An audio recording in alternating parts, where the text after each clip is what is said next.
MGX Minerals is revolutionizing the new energy economy with patented lithium extraction technology, replacing traditional solar evaporation using low-cost, low-energy nanofiltration. The first system of this paradigm shift technology is currently being commissioned. MGX Minerals trades on the CSE, symbol XMG, the OTCQB, symbol MGXMF, and Frankfurt, symbol 1MG. For more information, visit our website, mgxminerals.com.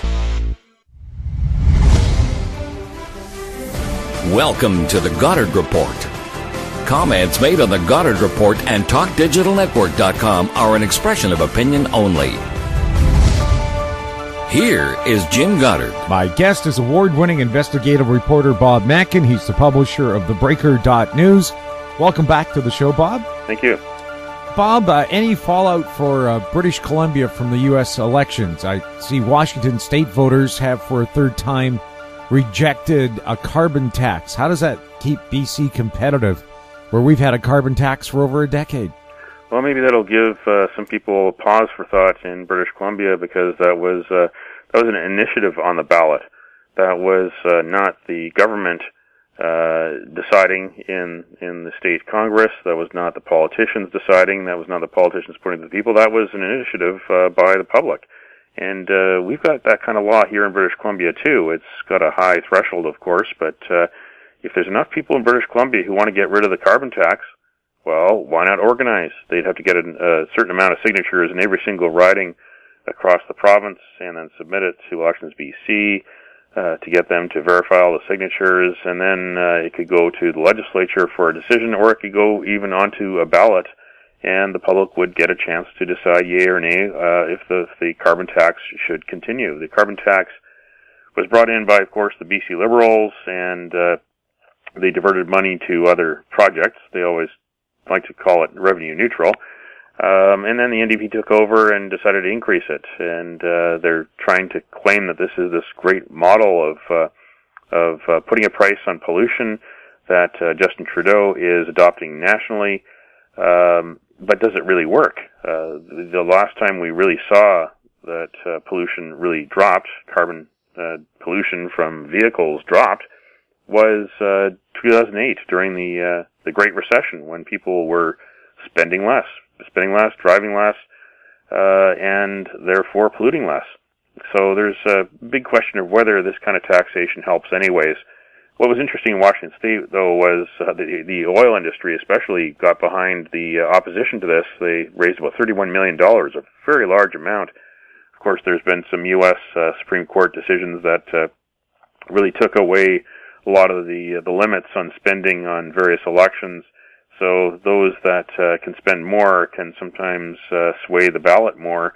But I don't think they really needed to do that, because as much as people might claim on one side that less pollution is better for the environment, the people that really are pushing the climate change message, I think that people look at the dollars and cents of it, that if you put more tax on the price of fuel, that doesn't just harm your ability to afford to drive your kids to hockey practice or soccer practice, or drive to a restaurant.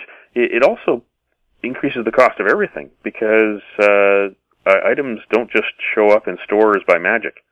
We don't yet have Star Trek style technology. We can beam things back and forth. Your fruit and vegetables have to get to a store. If you ride a bike, if you buy a bike, well, your bike isn't going to get to the store by a bike. Your bike is going to get to the store on a vehicle that more likely than not is going to be using diesel, for instance. We are seeing electric vehicles come in, but not enough in the logistics space. So everything that needs to be delivered relies on fuel, and if you increase the price of fuel, you increase the price of everything. That puts things more unaffordable and increases inflation. It's a pretty simple equation there. So Washington State voters used their votes to vote against a carbon tax that was going to be administered by a committee that the governor was going to strike, and it was supposed to bring in about $1 billion a year. But the people are wanting other types of solutions, and solutions that aren't going to hit them in the pocketbook. Well, Washington State is the heart of high tech in the U.S., considering Microsoft is there, Amazon. They always look at technology as the solution, not taxes. Should we be looking at the same thing?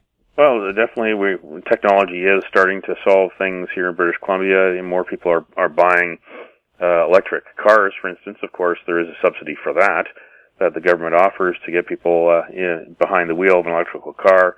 Certainly, there could be solutions to technology. I mean, we're using email more. We're using digital means to deliver things more. We don't need to send mail as much anymore. And of course, Canada Post is changing its ways into more of a courier company to deliver packages in this e-commerce age, because people are ordering more via e-commerce and not going out to the stores as much.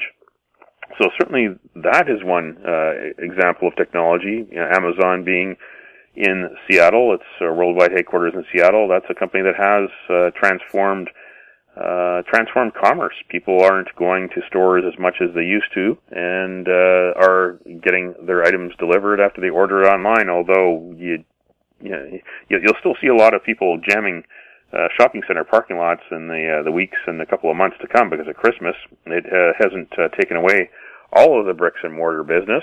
Shopping malls still do exist, as do grocery stores, but as even grocery stores start adopting e-commerce more, that's another example of technology changing the way things are delivered. And you get one truck delivering to 20 or 30 houses instead of 20 or 30 vehicles from those houses going to the shopping center. There does begin to add up an economy of scale and an economy of efficiency.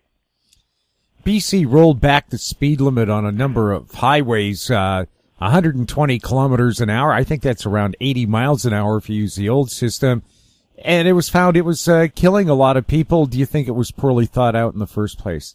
When they did decide to make this decision, there really wasn't much evidence there to show that it would be a benefit and it would be safe.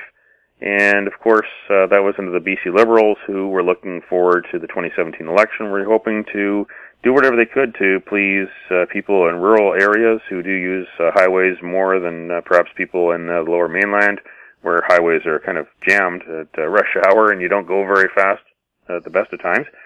They were trying to cater to the people in rural areas as well as to male drivers. And that was what was in the back of their mind. It was all about votes, as it often is with political parties and government. And the NDP says that their evidence found that there was some carnage on the roads, more damage on the roads, more cost to ICBC, and we don't need more cost to ICBC.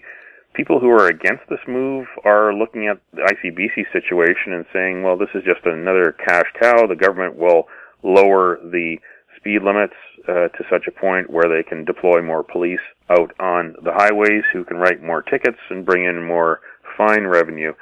Of course, that remains to be seen. But there are other equations within the whole situation of our highways. Of course, we've got variable weather conditions here in British Columbia. Sometimes in some parts of the year you can have four seasons of weather in one day. But we're in a province with challenging geography. There aren't many straight roads in this province like there are in places like Alberta or Saskatchewan. Straight roads that stay dry for long periods of time. And there's questions about whether our roads are properly engineered. So, driving a little bit slower with a little bit more attention to the road in this day and age when there's too much to distract us from driving is not a bad thing. This decision came down this week by the NDP through its Minister Claire Trevena as something that was couched within safety. Of course, we'll see what they will do for other aspects of highway safety to improve the engineering of the roads, improve the pavement of the roads, improve the lighting of the roads, for instance, and improve information about how those roads are.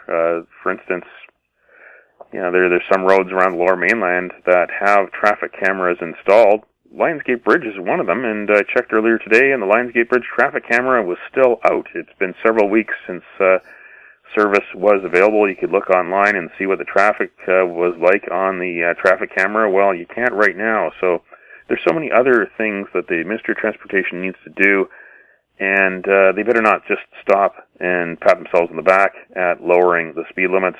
They have to keep our safety in mind and look at all types of solutions. We'll have more with Bob Mackin right after the break. Hi, I'm Douglas Mason, President and CEO of Rainy Mountain Royalty Corp., RMO, on the TSX Venture Exchange. Rainy Mountain Royalty Corp. is a Canadian-based mineral exploration project generator. The company currently holds multiple property interests in Ontario with joint venture partners and is seeking further joint venture partners for other drill-ready properties in our portfolio. For more information, please visit our website at rmroyalty.com or call me at 604-922-2030. Vatic Ventures Corp. is a potash exploration company focused on the Korat Basin in Thailand, the world's largest undeveloped potash resource. Vatic's management has extensive potash exploration and development experience in Thailand. Vatic will have marketing advantage compared to Western producers. Drill program commences this spring. Vatic trades on the TSX Venture, symbol VCV, and on Frankfurt, symbol V8V2. Visit our website, vaticventures.com. Welcome back. We're speaking with Bob Mackin. Bob, what's your impression of the BC government's rollout of legal marijuana? Well, this is going to be taking quite a while to find out if it was successful or not, and what the costs are and benefits are. Of course, we're in a bit of a strange situation here in the Lower Mainland, especially Vancouver, where the Vision Vancouver City Council, which is no longer, opened the door to this business several years ago before the 2014 election, and just turned a blind eye, and all kinds of these medical marijuana stores opened up, selling product with very little quality control and product of potentially specious sourcing. And those stores, as much as appear to have stayed, many of them stayed open. The City of Vancouver did a licensing scheme well before the federal government legalized marijuana. Still a lot of questions about that whole situation, but there is one legal store in Kamloops that opened on the day of legalization on October 17th, and there is one that's supposed to be opening up in Kimberley, another provincially licensed store. This whole situation has happened so fast. We haven't seen too much in the way of deleterious effects yet, although we don't know if the powers that be are keeping stats like we hope they are, if there are people showing up in greater numbers in hospital emergency rooms, or if paramedics are having to go out and tend to more calls, or police or fire have to go to more calls. We don't quite know that yet. So the jury really is still open on this, and especially how much money will flow back to the provincial government. How much money are they losing by not having legal stores open? Well, that's a good question. Only they know how much the legal stores are bringing in. Only the people on the inside of government who keep those numbers would be able to crunch those numbers and make estimates for the rest of the province. Certainly, it would be a very large sum, and again, that money can be applied to the social costs, because as much as we do bring in about $1.4 billion a year from the sale of alcohol, a profit to government, that money is really eaten up pretty quickly by the costs of alcohol on the health system and the cost of alcohol on the justice system. So, this could be the same type of situation where the profit gets eaten up pretty quickly because the substance itself causes other problems. We'll have more with Bob Mackin right after this. Media recognition from Bloomberg, Reuters, recycling trade publications. Patented process for 100% recovery of critical metals, including cobalt, lithium, nickel, manganese, aluminum. American Manganese is focused on recycling lithium-ion batteries for electric vehicles. American Manganese trades on the TSX Venture, AMY, the US, AMYZF, and Frankfurt 2AM. For more information, visit AmericanManganeseInc.com or phone me, Larry Ray, at 778-574-4444. Don't miss out. Stay informed. Receive the HowStreet.com weekly recap with thought-provoking podcasts, radio, and articles delivered to your inbox. Sign up for the HowStreet.com weekly recap on our homepage at HowStreet.com. Welcome back. We're chatting with Bob Mackin. Bob, after the civic elections in the Lower Mainland of British Columbia, what's your take on Vancouver's new mayor, Kennedy Stewart? Well, I sat down with Kennedy Stewart for the Breaker.News podcast to talk about some of his plans, including a lobbyist registry. So he's looking at a lobbyist registry as he promised during his campaign, and the lobbyist registry could take the form of what they have in Surrey, which is just using a section of the community charter. Vancouver has a Vancouver Charter, its own constitution, and that allows City Hall to decide how to regulate a business and business activities. That'd be pretty simple there, but he might jump on the coattails of the provincial government, which has actually strengthened lobbying legislation recently, and use the provincial lobbyist registrar and have the provincial lobbyist registrar also be the Vancouver lobbyist registrar. So that would be a step forward because this is something that was neglected during the entirety of the Vision Vancouver reign. They appeared to like it this way, to have no regulation on lobbyists, because a lot of the lobbyists that were existing in the city of Vancouver were also people who were making big donations, or their clients were making big donations, especially to Vision Vancouver, to help increase its power and prolong its power. So that would be very positive. City of Vancouver, he acknowledged, has had problems that people like me have brought forward about deleting and destroying of email, diverting of email to Gmail, as Gregor Robertson did, as I found out, and not fulfilling its obligations under the law. A lot of problems, and so he will be venturing into some territories that Vision Vancouver perhaps didn't want to, just because of the fact that he is an independent, albeit a Labour-backed independent. He's an independent mayor, the first one since the early to mid-'80s when Mike Harcourt was Vancouver's independent mayor. And he has 5 people from the NPA, not quite a majority, but the biggest voting bloc on city council are from a party which in 2014 ran on a ticket that was really pushing for transparency. And you've got a couple of councillors there. One of them is Colleen Hardwick, who is someone who is herself very much an advocate of openness and transparency. She's actually putting forward a motion to the first city council meeting on November 13th to have City of Vancouver restore its line item budgeting. That doesn't sound very revolutionary, but Vision Vancouver took away line item budgeting.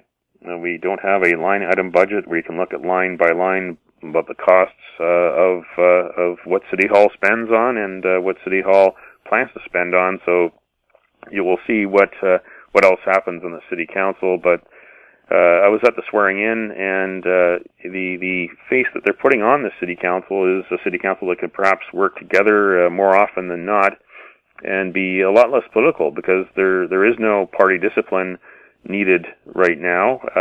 Even the NPA, which tries to pride itself on being living up to its nonpartisan name, there's some in the NPA who are very friendly with some in the Green bloc, the 3 Green members, including Adrian Carr, and they have worked together for common purpose before. So this could restore Vancouver to a city hall, city council like we had in the 1980s, and take a lot of that politicking out, which would be very positive after so many years under Vision Vancouver. And if we look at other governments around the world, from Victoria to Ottawa to Washington, D.C., there's a little bit too much in the way of politicking and posturing and not enough problem solving. In Surrey, new mayor, who was the old mayor a long time ago, Bob McCallum, looks like he is taking no time at all in trying to enact his promises to scrap light rail transit and bring in SkyTrain, and to get rid of the RCMP and have his own municipal police force. Are those good moves? Well, Doug McCallum did tick those boxes pretty quickly, as he promised during the campaign, so he can say that he fulfilled a promise. But the devil will be in the details for both of those. It'll be more expensive to have a municipal police force. Of course, there could be some value in having local control over your police. That's what they're going to try to sell the public. But we don't know what the exact cost will be to withdraw from the RCMP. It's a procedure that will take at least 2 years, but it would be very complicated because you're going to have to transfer a lot of assets, a lot of material, a lot of equipment, a lot of vehicles, and you'll have to transfer a lot of people who will go from one payroll to another. And we don't quite know the cost of that yet, so he has embarked them on that road, but will the costs, when those are known, come back and bite Surrey? Same thing with the move to SkyTrain from LRT. I think the RCMP, changing from the RCMP to a municipal force, is much, much easier than the battle I think they'll face with regard to SkyTrain, because this hasn't gone to the Mayor's Council yet at TransLink. There will be a lot of new mayors in council and on the TransLink Mayor's Council, and you might have some like Kennedy Stewart who are supporting Doug McCallum in Surrey, because Doug McCallum would then support Kennedy Stewart in his bid to try to get the SkyTrain built from Arbutus to UBC. It hasn't even been built to Arbutus, but there's already a move afoot to get it built from Arbutus all the way to UBC, and we don't know what the cost of that will be. And Doug McCallum thinks he can get the SkyTrain built for the same price as LRT, about $1.65 billion, which would be around the same price as the Evergreen line in the Tri-Cities. But he doesn't really have even the detailed engineering and environmental report that would tell us what the cost would be. So this will be an interesting chess match, because there's several different municipalities that are looking for transit upgrades, and they don't want to see Surrey especially delay even longer and eat into budgets that could go to other municipalities. North Vancouver and West Vancouver are suffering through traffic congestion on Marine Drive and also the Upper Levels Highway. They're screaming out for solutions.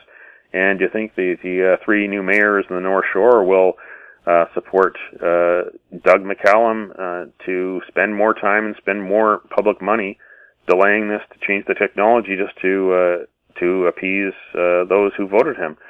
So I think it's going to be a bit of a battle when it gets to the TransLink Mayor's Council. I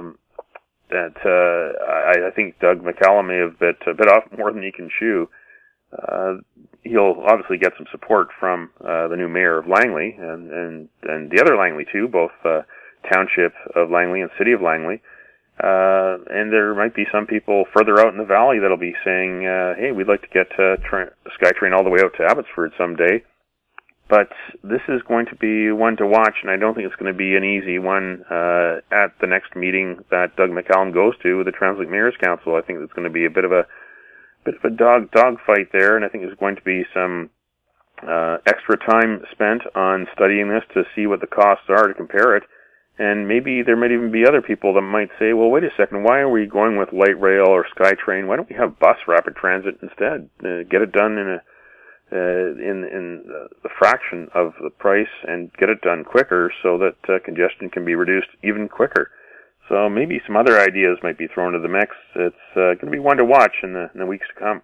Yeah, in Rio, they use elevated bus transit. In other words, it's not a train. They're using what we have 99B liners, the double long buses, but they're on elevated tracks, and if the bus breaks down, they just drive it off and put a new bus on.